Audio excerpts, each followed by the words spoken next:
श्री सिद्ध चक्र का पाठ करो दिन 8 ठाठ से प्राणी, फल पायो में नारायणी। नमो अरिहंताणं नमो सिद्धाणं नमो आयरीयाणं नमो वच्छायाणं नमो लोई सब साहुणं।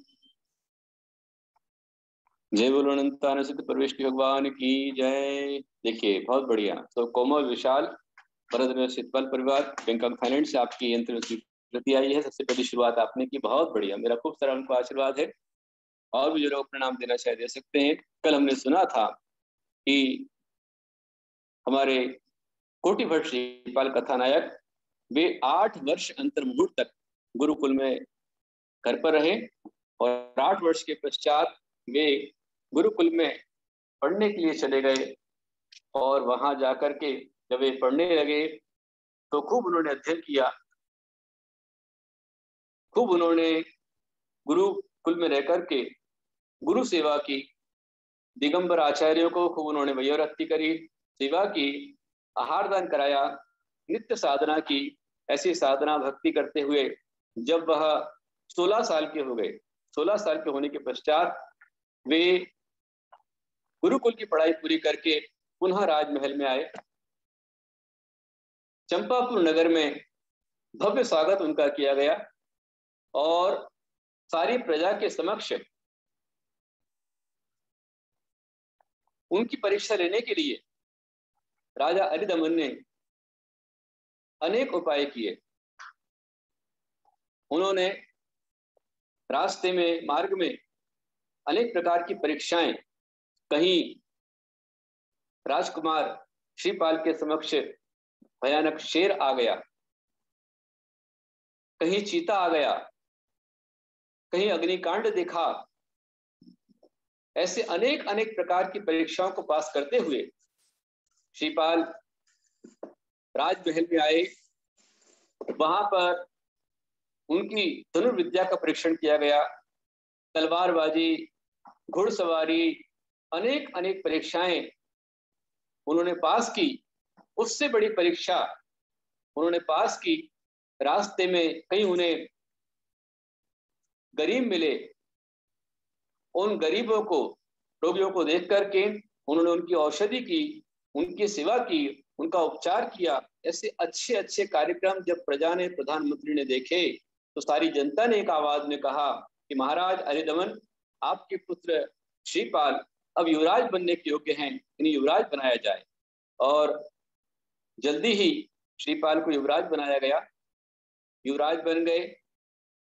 और फिर राजा अरिदमन को वैराग्य हो गया।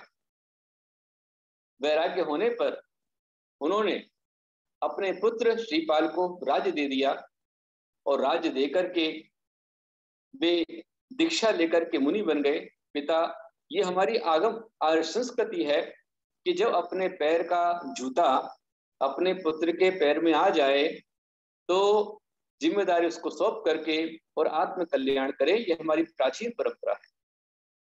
चतुर्थ काल में जितने भी राजा होते थे, प्राय करके चक्रवर्ती, बलभद्र और बड़े बड़े राजा, महामंडलेश्वर आदि, वे अपने पुत्रों को, वंश को राज्य सौंप करके, राज्य दे करके और मुनि बनते दीक्षा लेते थे। कोई भी ग्रंथ आप देखते थे, श्रीपाल राजा खूब सेवा करते थे पूरी प्रजा की।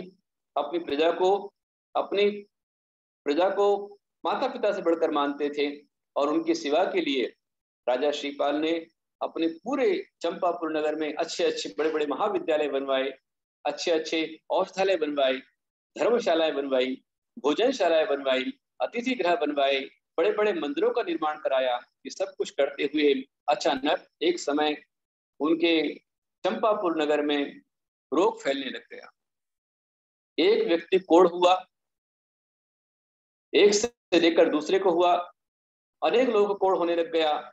जब कोढ़ हुआ तो राजा चिंतित हो गया। स्वयं राजा श्रीपाल उन कोढ़ियों की सेवा करने जाता, उपचार करता, औषधि लगाता और उपचार करते करते स्वयं कोटिभर श्रीपाल कोढ़ से ग्रस्त हो गए। श्रीपाल को कोढ़ हो गया। हम सुनते हैं श्री सिद्ध चक्र का पाठ करो दिन 8 ठाठ से प्राणी बल पायो मैं नारानी। ये जो कहानी है, श्री सिद्ध चक्र का पाठ करो दिन 8 ठाठ से प्राणी फल पायो मैना रानी। तो मैना रानी ने फल कैसे पाया, उसकी कहानी ये चल रही है। चंपापुर नगर के राजा श्रीपाल को कोढ़ हुआ, अंग अंग गलने लग गया, राजमहल में दुर्गंध आने लगी। अब राजसभा में मंत्रियों का आना कम हो गया, सभासद कम आने लगे। राजा ने पूछा, भाई क्या बात है, लोग क्यों नहीं आते हैं? तब मंत्री ने कहा, महाराज आपको कोढ़ हुआ है, इस कारण से सब डरते हैं और आपके राज्य से 1/4 प्रजा यहाँ से जा चुकी है, पलायन कर चुकी है। और यदि क्षमा चाहते हैं, यदि आप इसी स्थिति में यहाँ पर रहेंगे तो ये पूरा राज्य चंपापुर खाली हो जाएगा।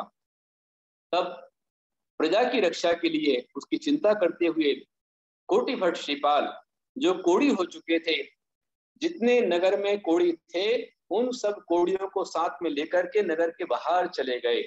पर एक साथ सारे कोढ़ी इकट्ठे हो गए और बड़ा खतरा उत्पन्न हो गया। इसलिए आखिर में उन्हें चंपापुर छोड़ करके और उन्हें आगे बढ़ना पड़ा। 700 साथी और श्रीपाल, इन्हें जितने जितने चंपापुर में कोढ़ी थे सभी कोढ़ियों को देश से उन्होंने स्वयं देश का त्याग कर दिया।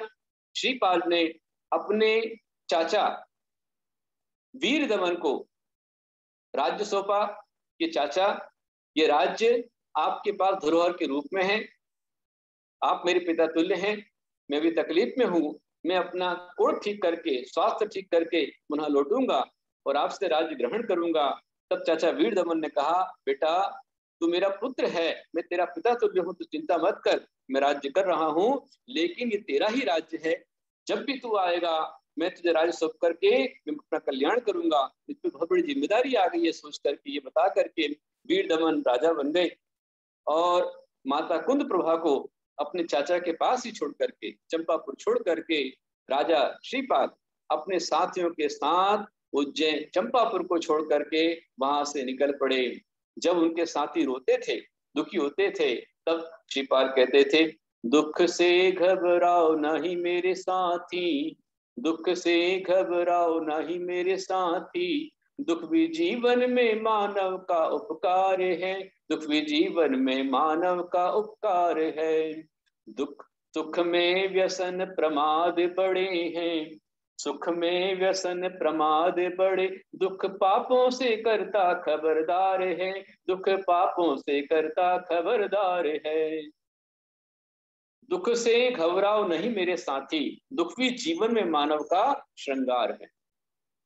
ये दुख जो आते हैं तो दुख ही हमें बतलाते हैं कि कौन हमारा भला है और कौन हमारा हितैषी है, हमारा कौन हितकारी है और कौन स्वार्थी है, ये दुख के समय पता चलता है। श्रीपाल साथियों के साथ में भटकते भटकते जा रहे हैं और यहाँ एक घटना घटती है। उज्जैन शहर में राजा पुरुपाल राज्य करते थे और पुरुपाल राजा उज्जैन के राजा थे, बड़े ही धर्मात्मा थे। अपनी बेटियों को साथ में लेकर के, उनकी 2 बेटियां थी, एक का नाम था गुण सुंदरी और दूसरी का नाम था मैना सुंदरी, और उनकी पत्नी का नाम था सुर सुंदरी। राजा ने अपनी दोनों ही राजकुमारियों को उन्होंने उनकी इच्छानुसार उन्हें जहां उनकी पढ़ने की इच्छा थी वहां उनको पढ़ने के लिए भेज दिया। बड़ी बेटी एक किसी अन्य गुरु के पास पढ़ने गई तो छोटी बेटी मैना सुंदरी ऐसे गुरुकुल में गई जहां दिगंबर आचार्य, दिगंबर गुरु धर्म का ज्ञान देते थे। आवाज सुनने में आ रही है आप लोग को अच्छे से मिंटू भैया? आवाज क्लियर है? अच्छा, ठीक है। तो मैना सुंदरी आरिका माता जी के पास, मुनिराज के पास, छुल्लक जी के पास, छुल्लिका माता जी के पास जाकर के धर्म का अध्ययन करती थी। उसने कर्म सिद्धांत को पढ़ा, प्रतमान योग को पढ़ा, करणान योग को पढ़ा, चरणान योग, द्रव्यान योग, चारे ग्रंथ पढ़े, धर्म के ज्ञान को प्राप्त किया। और मैना सुंदरी, सुसुंदरी दोनों अपनी पढ़ाई पूरी करके पुनः जब वापस लौट करके आई और बड़ी बेटी एक दिन खेलती खेलती आई। बड़ी बेटी को राजा ने पूछा कि बेटी सब कुशल मंगल है? उसने कहा जी पिताजी, आपकी कृपा से, आपकी अनुकंपा से मेरा सब कुशल मंगल है। पिता ने पूछा कि तूने किसी को चुना है? बड़ी बेटी ने कहा हाँ पिताजी, मेरे मन में उस राजकुमार की इच्छा है। और पिता ने उसकी इच्छा अनुसार उसका विवाह कर दिया। अब छोटी बेटी मैना सुंदरी, वह मैना सुंदरी वह भगवान का अभिषेक करके, पूजन करके, संदूक लेकर के पिता के पास में आई। संदूक दिया। सुंदर मैना सुंदरी को देख करके पिता ने कहा वाह बेटी, तू कितनी अच्छी है, कितना तेरा अच्छा भाग्य है, कितनी धर्मात्मा है, भगवान का अभिषेक करती है, पूजन करती है। और ये बता बेटी, ये सब तुझे कैसे मिला?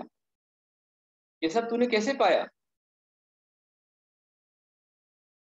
मैना सुंदरी ने कहा पिताश्री, ये सब कुछ पुण्य के उदय से मुझे प्राप्त हुआ है।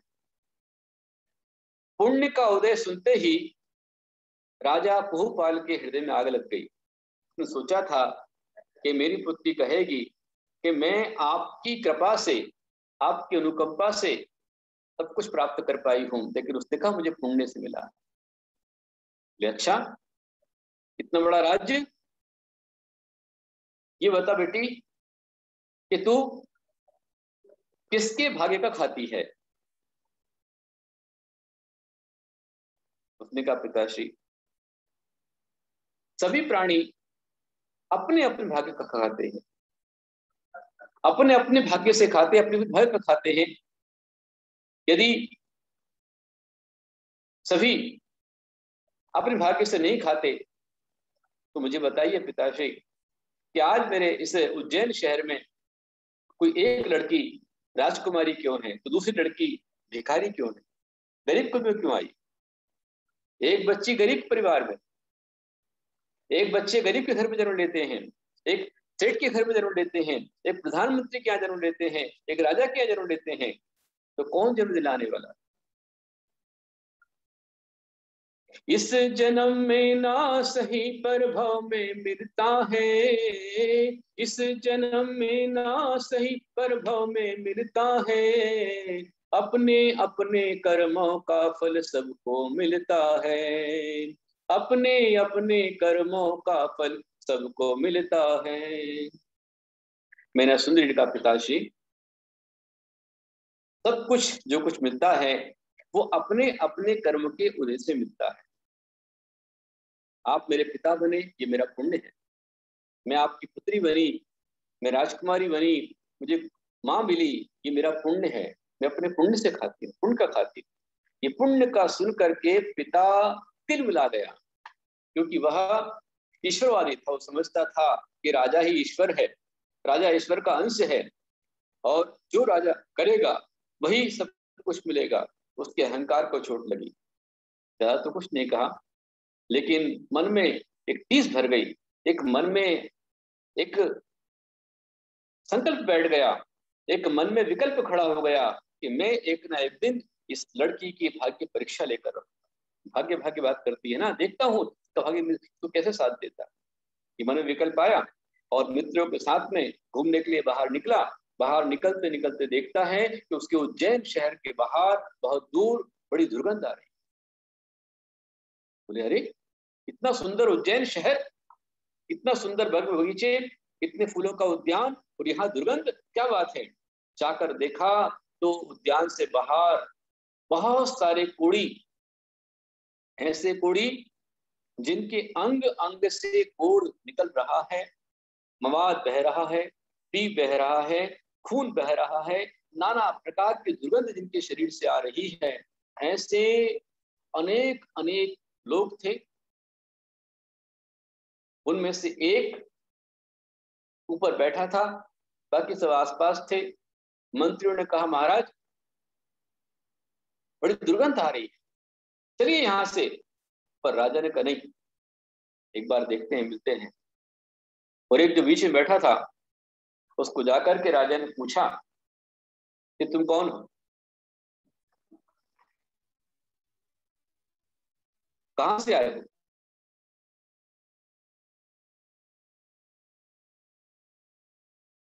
श्रीपाल ने कहा हम सब कर्मों के मारे हैं,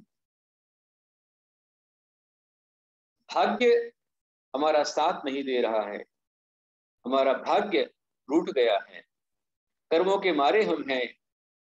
राजा ने सोचा कि वो कर्मों की मारी है और ये कर्मों का मारा है, जोड़ी अच्छी बैठ जाएगी। यही सोच करके राजा ने मन में कुछ और सोचा। राजा ने क्या सोचा, राजा बहुपाल ने क्या सोचा, और श्रीपाल और राजा बहुपाल दोनों की भेंट का क्या परिणाम निकला। राजा श्रीपाल अपनी राजकुमारी मैना सुंदरी को परेशान करना चाहता था, परीक्षा लेना चाहता था। परीक्षा ले पाया कि नहीं ले पाया, कैसे परीक्षा ली, किस प्रकार से परीक्षा ली, जानना है तो जानेंगे धारावाहिक की अगली कड़ी में। आज इतना ही। बोलो अनंतान सिद्ध परमेश की भगवान की जय। जय बोलो परम पूज्य प्रज्ञा योगी जी कमलाचार्य तुलसीनंद जी गुरुदेव की जय, आचार्य संघ की जय।